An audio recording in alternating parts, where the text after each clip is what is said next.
আসসালামু আলাইকুম রহমতুল্লাহ। পাবনা জেলা সাথিয়া থানা ধুলরি ইউনিয়ন পুরন্দুলের কেলানপাড়া কৃষক রাজুর এখানে কিন্তু তার কিন্তু কপির একটা চাষ নতুন হয়েছে। সেই পদ্ধতি কিন্তু আমি অর্থাৎ আজকে কিন্তু আমি সরাসরি জমিতে চলে আসছি যে কপির আসলে চাষ আমাদের এলাকায় কিন্তু কপির চাষ কিন্তু খুবই কম হয়। তারপর কৃষক রাজু তার পদক্ষেপ নিয়ে আমি দু একটি কথা বলার জন্য আসসালামু আলাইকুম ভাই। ওয়ালাইকুম আসসালাম। এই যে ভাই, এই যে কপির চাষ আপনি এইরকম ভাবে আসলে আমাদের এলাকায় কিন্তু কপির চাষ আমাদের এই মহল্লায় কিন্তু নাই। আপনি হঠাৎ করে কপির চাষ কারণটা কি?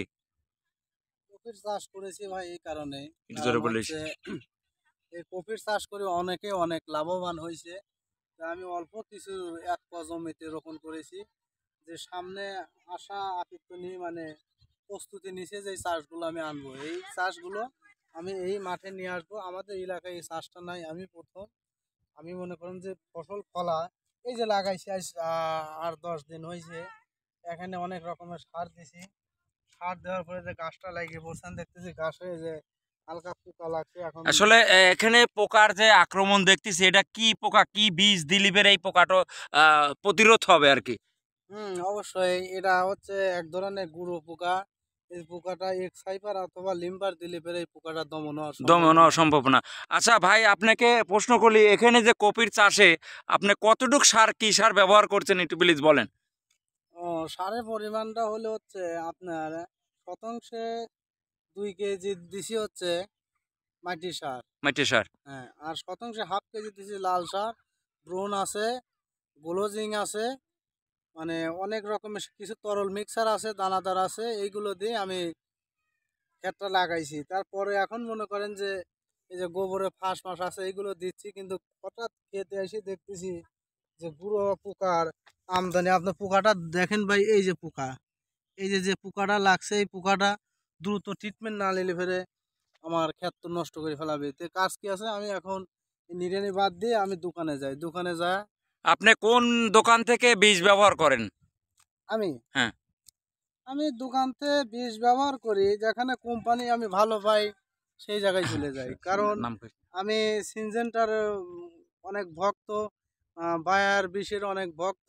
এগুলো আমার মনেতে আমি যে কোনো দোকানেতে আমার যেখানে পাই আমার মানে হাতের নাগালে সেই দোকান থেকে আমি, এরকম কোনো নির্দিষ্ট দোকান নাই। অসংখ্য রাজু ধন্যবাদ জানাচ্ছি। আর এই জমিতে কিন্তু প্রচুর গাছ ছিল, তারপরে আপনি এত পরিষ্কার করে কপির চাষে আসলে অনেক তো লাভবান হবেন না। আর কপি কিন্তু অলরেডি আমি সম্পূর্ণ ভিডিওর মাধ্যমে দেখাচ্ছি। এখানে গাছগুলি কিন্তু কি অবস্থা আছে সম্পূর্ণ ভিডিওর মাধ্যমে কিন্তু আমি আপনাদের দেখাচ্ছি। রাজু, এ পর্যায়ে আরও কি কীটনাশক, আরও কি কোনো বীজ দেওয়ার পরিকল্পনা আছে আর আপনার?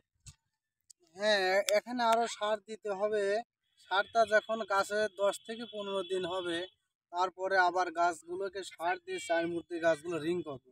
রিং করার পদ্ধতি হলো হচ্ছে এই রকম করে গোল করে চারপাশের মধ্যে এক মুঠ করে সার, সবটা জিপ সার, আপনার মাটি সার, সাদা সার, এগুলো মিক্সার করে রিং করে দিয়ে গাছে পানি দেবো। পানি দিলে দীর্ঘ ফলন হওয়ার সম্ভাবনা আছে। আহ অসংখ্য ধন্যবাদ কৃষক রাজু। আসলে একজন ভালো মানের কৃষক, কারণ তার আবাদি জমি কিন্তু আমি গত বছর পেঁয়াজের যে একটা চাষ করছিল আগুর, কিন্তু 2.5 লক্ষ টাকা 1 বিঘা জমির থেকে কিন্তু বেচছিল আর কি। ধন্যবাদ জানাই রাজুকে, ভালো থাকবেন সবাই।